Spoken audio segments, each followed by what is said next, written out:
Nos honra conversar con él porque tiene un tema muy interesante, además de que ha escrito varios libros, en este caso la negociación en los procesos de cobranza, entre otros. Y a propósito de estos temas críticos, donde decimos que en la economía ya no es un solo problema vender, sino cobrar, él pues tiene una asesoría bien importante, a lo cual vamos a estar conversando a partir de este momento. Muy buenas tardes, ¿cómo estás, Enrique?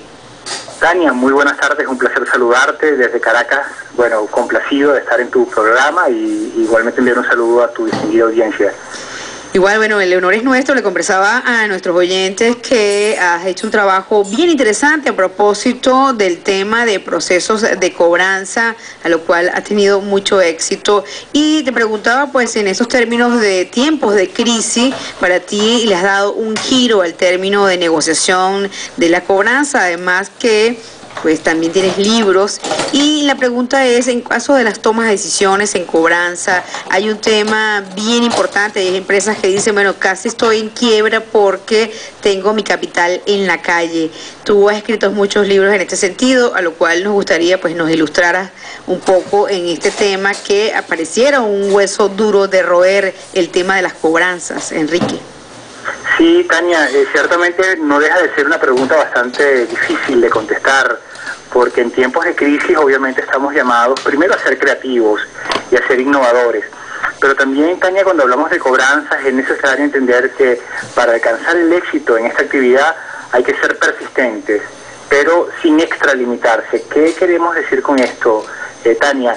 Que si nosotros cometemos el error por ese deseo, esas ansias de recuperar nuestro dinero, traspasar los límites del respeto, nos vamos a convertir en un problema frente a nuestros clientes.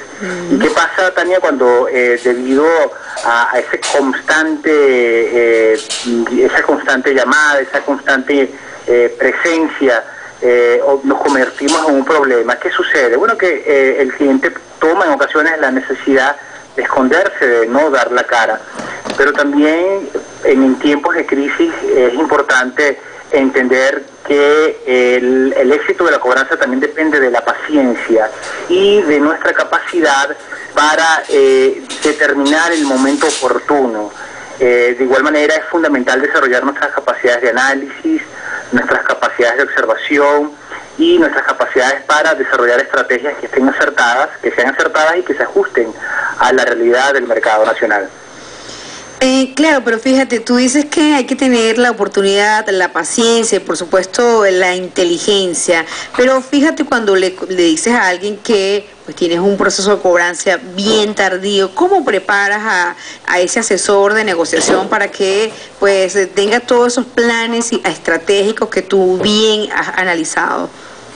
Bueno, una de las primeras cosas que nosotros logramos impartir a través de nuestros seminarios son técnicas muy variadas en el campo de la negociación aplicada a procesos de cobranza. Dentro de esas técnicas logramos también evaluar la presión. La presión es un recurso inherente a la cobranza, tanto así, Tania, que pudiéramos pensar que la presión y la cobranza van de la mano. Pareciera que una y la otra pudieran no existir sin la presencia, ¿no?, de esta. Pero podemos ser mucho más eficientes a la hora de presionar a nuestros clientes. Primero, logrando desarrollar un argumento persuasivo. Y para que nuestros argumentos sean más persuasivos a la hora de cobrar, debemos considerar dos variables. Primero, la repetición. ¿De qué trata esto, Tania? Bueno, mientras logremos repetir una idea un sinnúmero de veces, esta logrará calcarse mucho mejor en la memoria de nuestros clientes. Y otro elemento característico de la persuasión es la capacidad de destacar ventajas y beneficios de la propuesta. Y es que, en otras palabras, Tania, nos convertimos en vendedores de una idea. ¿Y de qué idea? De la idea del por qué es necesario pagar a tiempo y por qué es necesario que el cliente cumpla nuestras obligaciones y compromisos. Pero también es importante a la hora de presionar, entender que podemos utilizar este recurso de negociación un sinnúmero de veces. Claro está, pudiera darse el caso en que una segunda a una tercera presión pudiéramos nosotros no recibir la respuesta esperada. De ahí la necesidad de aprender a utilizar los recursos de negociación a partir de las condiciones y circunstancias que se generan. Entonces, en esa investigación, en esa evaluación constante que hace el analista, encuentra la amenaza como recurso de negociación. Y la amenaza es un recurso que se suele utilizar con mucha frecuencia, sobre todo a la hora de cobrar. Amenazamos con enviar el caso alegado, amenazamos con enviar el caso abogado. Pero quizás en Guayana, que es una de las regiones donde la economía gira en torno a las empresas del Estado, pudiéramos preguntarnos, bueno, pero ¿será la amenaza el recurso de negociación más viable? ¿Será prudente amenazar a una institución del Estado? Bueno, efectivamente, ante la amenaza para empresas del Estado no es el camino más idóneo. Para ese caso pudiéramos también contar con recursos de negociación como la confusión. La confusión son recursos que han sido diseñados para aprender a distorsionar la realidad del deudor, de manera de ir construyendo escenarios basados en los puntos de retiro, en este caso del cobrador, es decir, en los puntos de retiro que satisfagan mis deseos, mis necesidades y mis expectativas. Y bueno, todas estas técnicas obviamente siempre vienen compartidas, acompañadas de seminarios, de actividades prácticas que le permiten a las personas aprender en tiempo real el uso pues de estas aplicaciones, ya no solo conceptuales, sino pues que prácticas pues en tiempo real. Claro, has tocado un tema bien interesante, como sabes, estás en el escenario de Guayana. En el caso de las empresas básicas, como bien lo has dicho, ejercer la presión no es lo ideal, sin embargo, también tienes algunas estrategias puntuales, pero hay quienes pues de manera interactiva han continuado cobrando y no han pues logrado tener éxito, pues justamente por lo que mencionaste, que la presión, pues en este sentido te dice, mira, no tengo dinero y punto. ¿Qué le dices a esas personas? ¿Cuál sería la estrategia? Por supuesto, estamos hablando de haciendo análisis interesantes, cómo puedes darle un giro y poder lograr la negociación a largo plazo que te pudieran pagar. Incluso hay empresas que han quebrado justamente porque no han tenido éxito en estas cobranzas, en este caso con las empresas básicas.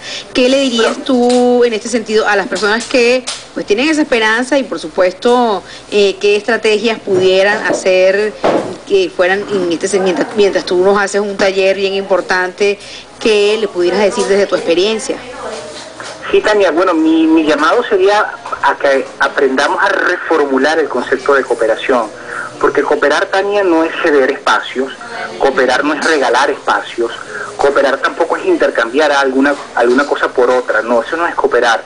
El verdadero concepto de cooperación yace en nuestra capacidad de aunar esfuerzos para juntos obtener el máximo beneficio posible. Y aquí tocamos un tema importante, es el tema del problema que se trata, porque el tema que se trata no es un problema de la contraparte y vaya a ver la contraparte cómo hace para resolverlo, o el problema es mío y en consecuencia yo tengo que inventarme algo para ver cómo yo lo resuelvo. No, es un problema de dos, como en las relaciones de pareja, y en consecuencia las partes están llamadas pues a aunar esfuerzos para juntos solventar un problema.